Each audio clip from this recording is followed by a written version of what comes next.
salah satu sumber vitamin dan serat. Dengan beberapa jenis ada yang mengandung antioksidan. Karena itu mengkonsumsi buah-buahan dipercaya sangat baik bagi kesehatan. Selain berbagai manfaat, tersebar beberapa mitos di sekitar kita mengenai buah-buahan yang sering membuat kita was-was untuk mengkonsumsinya. Untuk itu, ada baiknya kita mengenal lebih dalam mana yang hanya mitos dan mana yang fakta, agar buah-buahan dapat memberi manfaat yang baik bagi tubuh kita. Langsung saja kami hadirkan dalam segmen Fact and Myth seputar buah-buahan.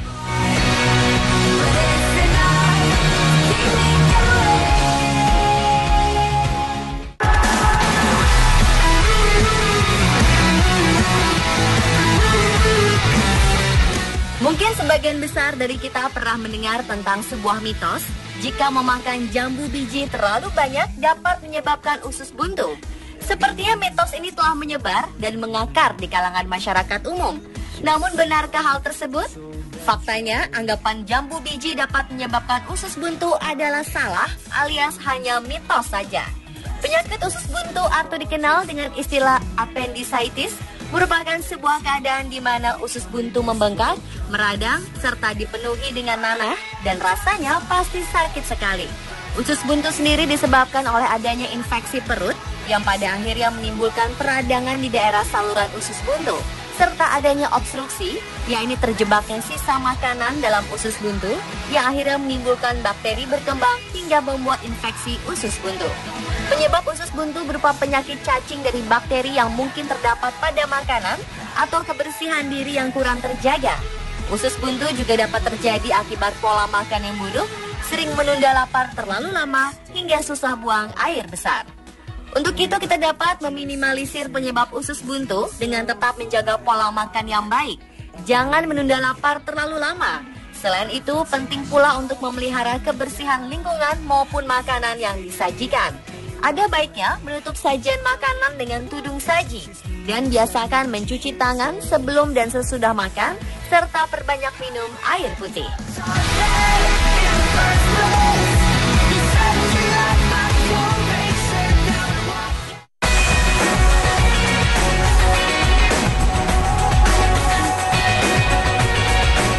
Pemirsa, sebagian dari Anda mungkin pernah mengetahui salah satu tips memutihkan gigi, yakni dengan memanfaatkan buah stroberi dengan campuran soda kue.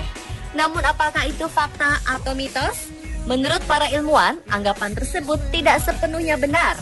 Faktanya, Soran Kwon dari University of Iowa, Amerika Serikat mengatakan bahwa stroberi ataupun soda kue tidak memiliki kandungan pemutih. Stroberi yang dicampur soda kue mungkin membuat gigi tampak putih. Namun ini hanya sebatas membersihkan akumulasi plak dan noda di luar gigi saja. Menurut American Dental Association, alasan utama hal ini adalah karena tidak ada zat kimia dari stroberi yang bekerja sebagai pemutih gigi. Hidrogen peroksida dan karbamid peroksidalah bahan kunci di gigi yang menjadi bahan produk pemutih gigi. Pada penelitian yang diterbitkan dalam Journal Operative Dentistry, para peneliti pernah membandingkan pemutih gigi rumahan dengan stroberi dan soda kue. Hasilnya, berdasarkan tes pengukuran warna dan evaluasi dengan spektrofotometer, gigi yang digosokkan campuran stroberi dan baking soda terbukti tidak benar-benar memutihkan gigi.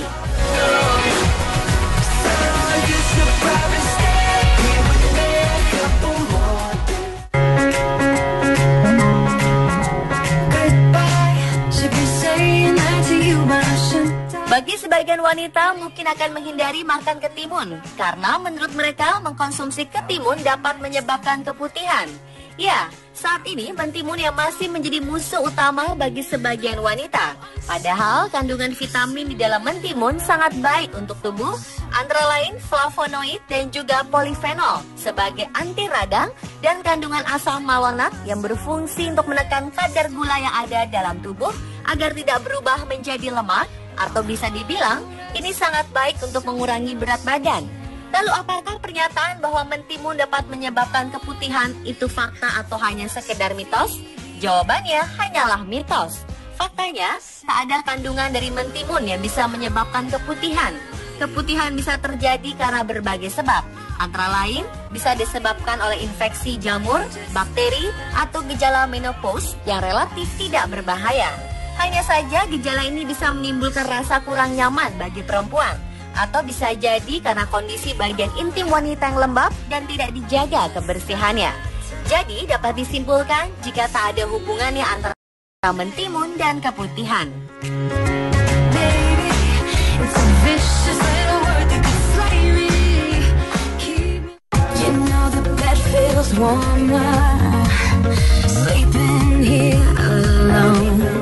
Tak sedikit orang yang merasa jengkel dengan tumpukan lemak pada perutnya. Lalu terkadang mereka mempunyai masalah ini enggan mengkonsumsi alpukat karena menganggap bahwa alpukat sebagai makanan penggemuk. Kemudian, apakah anggapan ini benar adanya atau sekedar mitos belaka? Buah alpukat yang selama ini dituduh sebagai buah yang dapat membuat gemuk, ternyata justru membantu mengenyahkan lemak di bagian perut. Selain mengandung lemak nabati yang tergolong sehat dan bermanfaat bagi tubuh, alpukat juga mengandung senyawa fitonutrien yang memiliki kemampuan untuk memerangi lemak pada bagian perut. Buah alpukat memang memiliki kandungan asam lemak tak jenuh tunggal hingga 20% atau 2 kali lipat lebih banyak dibandingkan buah lainnya. Karena justru asam lemak tak jenuh tersebut yang membantu metabolisme dan mengurangi keinginan makan berlebihan. Para ilmuwan menduga lemak tak jenuh yang terkandung dalam alpukat bisa meningkatkan hormon penunda lapar yang disebut leptin. Hormon inilah yang bisa merangsang otak untuk berhenti makan. Buah alpukat umumnya dijadikan jus yang nikmat. Namun bila dicampur dengan gula atau susu, lemak nabati yang tadinya dapat membantu metabolisme dan mengurangi keinginan makan berlebih akan berubah menjadi lemak yang jahat. Mungkin inilah penyebab mitos jika alpukat dapat membuat gemuk. Jadi, hati-hati dalam mengolah alpukat ya pemirsa, jika ingin memperoleh manfaat positif dari buah nikmat ini.